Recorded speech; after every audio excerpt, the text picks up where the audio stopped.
My name is Kelvin Sledge. I'm from Macon, Mississippi. I drive a 2011 Mac.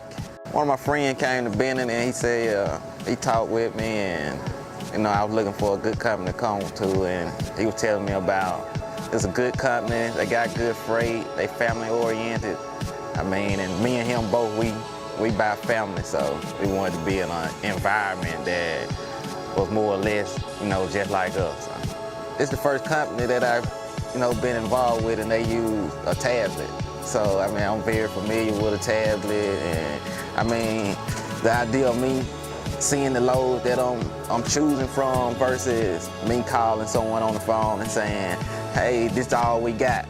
Bennett give me a chance to see what they have on their load board, and I know, hey, this is what they have right here, and they give me an option to say, hey, if I don't see it here, I can pick up the phone and call my agent and say, hey, do you have anything else? So that's a great opportunity to have something like that going on.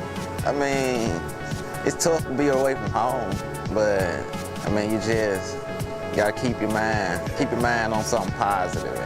The easy part of it is, you taking freight that's gonna pay you money, you're gonna make money off of it. And when your kid calls you and say, hey Dad, I need this pair of shoes, or hey, football season coming up, I need this, or basketball season, it feels good that I'm gonna be able to provide for them. And they understand that, hey, when I'm gone, I'm making money. They old enough to know that I gotta leave home, but I'm coming home too.